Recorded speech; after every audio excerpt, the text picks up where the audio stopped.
Hey y'all, Communications Director Chris Mosier here. We hope you've been enjoying the holiday weekend. We're continuing to dig through the mountain of content we accumulated during the Texas Democratic Convention in Corpus Christi. And up next here are the full remarks from Friday from Democratic gubernatorial nominee Gina Hinojosa. We'll remind you that Gina won the primary outright back in March with nearly 60% of the vote in a crowded field, has been a longtime champion of public schools and thus one of the legislature's fiercest opponents of private school vouchers, is centering her campaign on schools as well as corporate accountability. And despite a continuing but closing familiarity gap and Governor Greg Abbott's $100 million war chest, Gina is lately trailing the governor by a very bridgeable 6 percentage points in recent polling. Y'all keep listening to and spreading the word about Gina Hinojosa. Enjoy.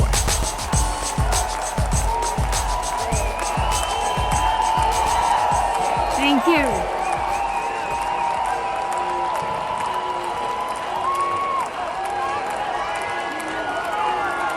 Thank you.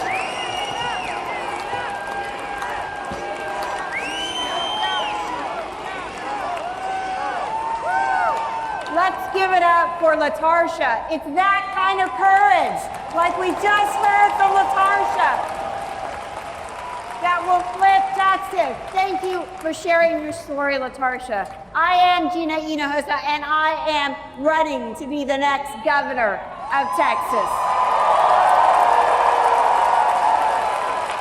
And I am running to win.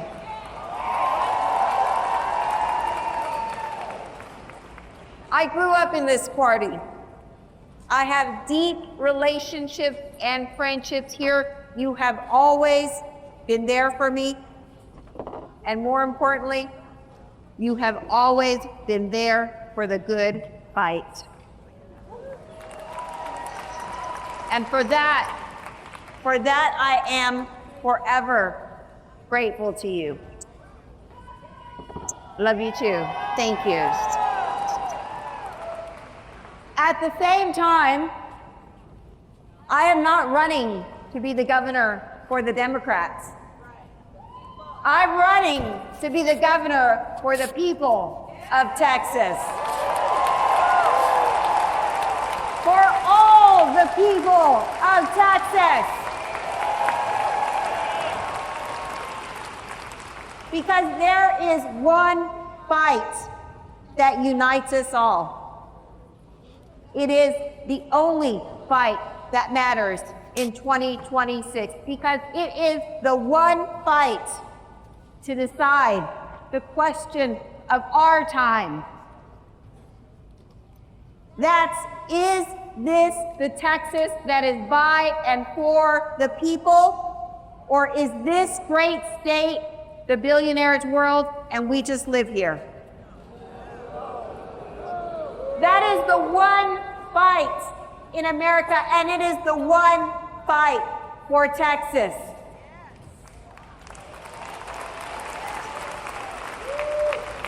I was born and raised in a Texas that radiated opportunity. I grew up fully trusting, fully knowing that I could be anything I wanted to be if I did my part, if I put in the work. My earliest memory for the words that describe that opportunity came from my father. On a weekend trip home from Matamoros, Mexico to Brownsville, Texas in the Rio Grande Valley where I was raised,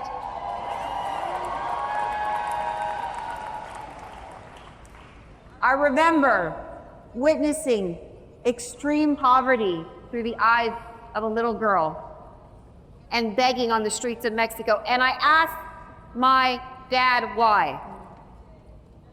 Why in Mexico were people begging on the streets and not in Texas?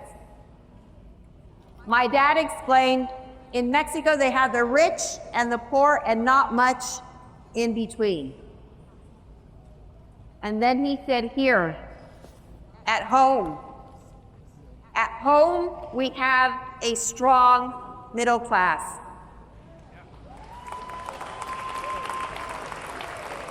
What my father was proudly proclaiming was the American dream. Do you remember the American dream?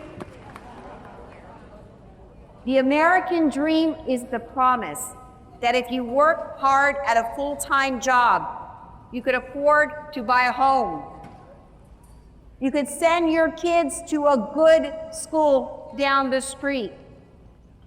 You could put food on the table without having to do the math twice. Take a vacation and retire with dignity. You did your part, Texas did its part. That was the promise. That was the deal. Securing that deal was the work of the Democratic Party.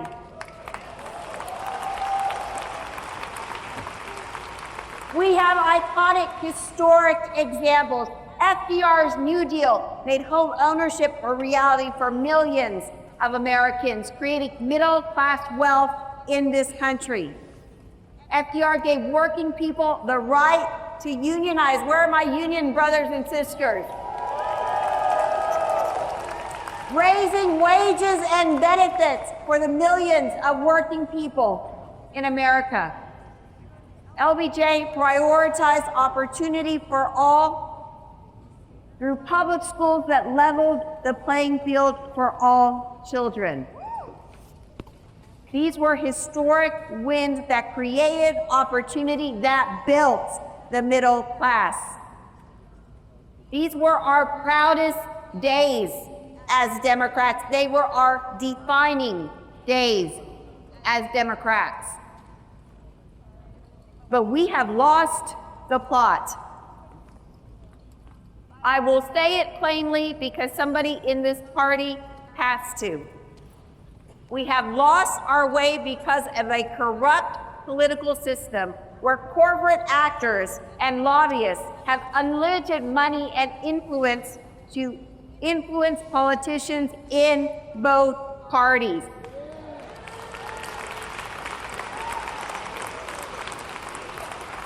The result is that global corporate power has grown at the expense of opportunity for working Texans. Then we let the other side set the terms of the fight, and we showed up to argue it. We stepped into the culture wars for a reason. We stand tall in our namesake as friend because we know Black Texans built this state. Hispanic Texans were here before the border. Muslim Texans are Texans. Asian Texans came for the same dream my father named.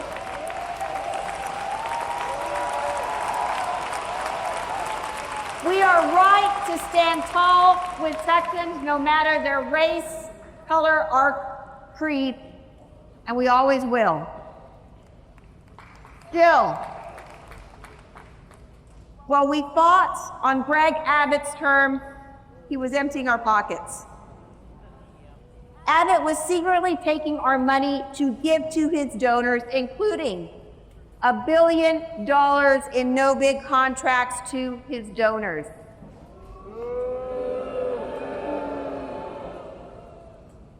But let me be clear that he also openly championed a trickle-down economic agenda for Texas where success was defined as investing in global corporations instead of investment in Texans.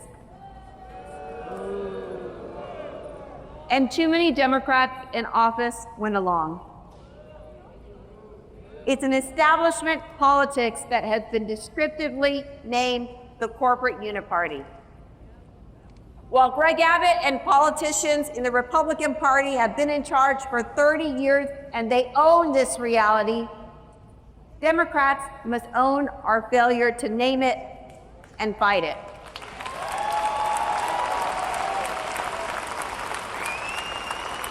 Somewhere along the way, we left the kitchen table behind. Friends, that is on us.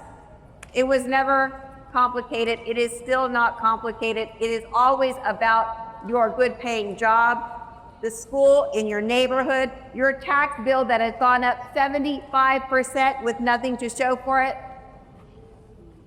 But I am right here, right now, putting that fight, the fight for the American dream, back at the center, back on the table.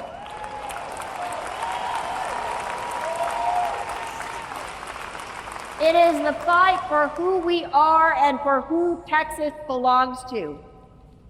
It is a fight that unites us, and it is a fight that we can and we must win.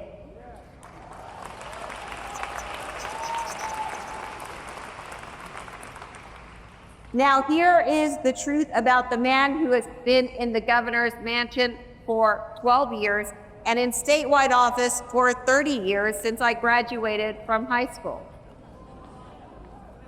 He is masterful at the sleight of hand. No one does it better. With one hand up here, he points to your neighbor, so you don't see that with his other hand, he's in your pocket.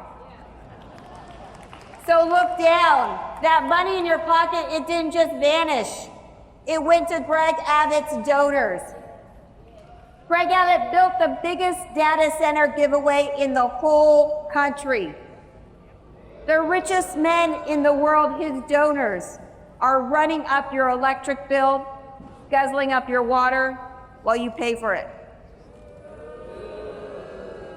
And now that I am running against him, he wants us all to forget that he sold the farm for cheap in a fire sale, and nobody believes the arsonist will put out the fire.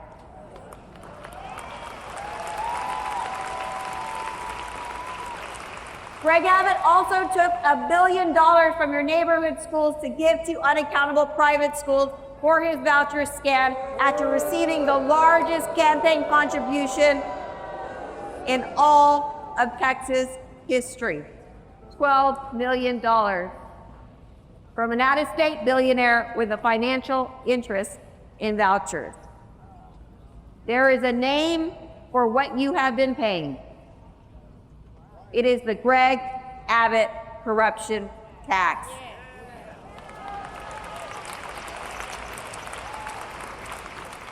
And you pay it every month. You pay it in your electricity bill that arrives when your local school closes, when your grocery bills go up, and as LaTarsha reminded us, you pay it when you can't get the health care you need to survive, despite the fact that you've been paying for it for years.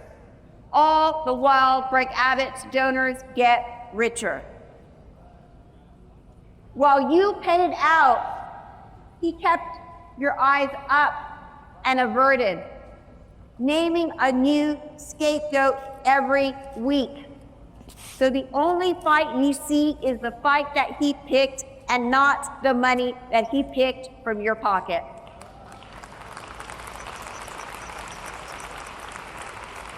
Greg Abbott is tearing us apart with our differences because he knows and he fears the truth. The truth is, together we can take back that corporate power and return that power back to the people of Texas.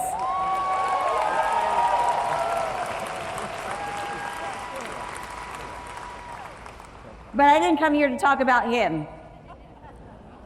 He is not the point. He is the problem. He is not the point. The point is the teacher who has to sell her plasma to pay her bills.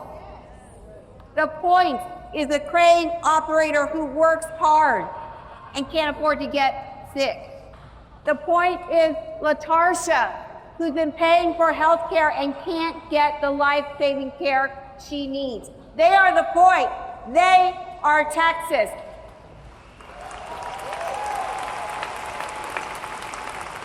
They have put in Texas grit. They deserve the American dream. We all do. It is our inheritance as Texans.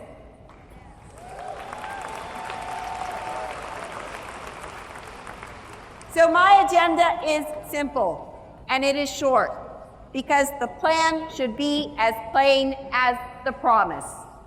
Save Texas schools.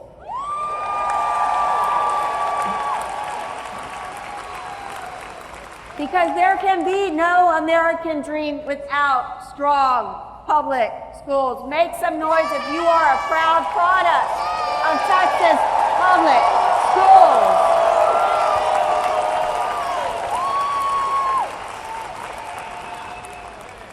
And put money in your pocket, because if you cannot afford to live and thrive in Texas, the dream is out of reach. That is my agenda. That is my promise. I will save Texas schools and put money in your pocket. That is the work. Anything else takes our eye off the prize. And the prize is too precious to put off any longer. We have already lost years. But if we are focused, if we are disciplined, this is a fight we can win.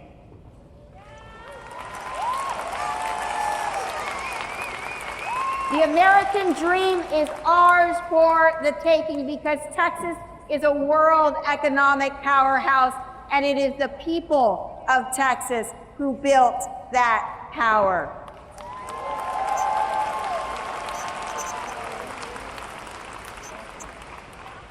But the thing about power is nobody's going to give it to us.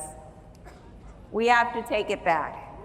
And that is why I am running to take back that power, but I need you with me in this like you've never been in it before, because this is our best chance in the last 25 years to win, and the stakes have never been higher.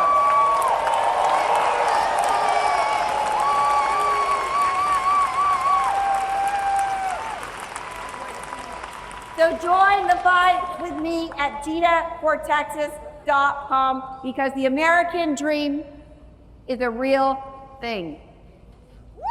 It is a house with your name on the deed in Fort Worth. It is a porch light left on in McAllen. It is a healthy kid sleeping down the hall in a room that is hers in El Paso. It is a place you do not have to leave to make a living. And it is thriving schools in Austin, in Houston, in Tyler, in Bastrop, in Brownsville, and in Brenham.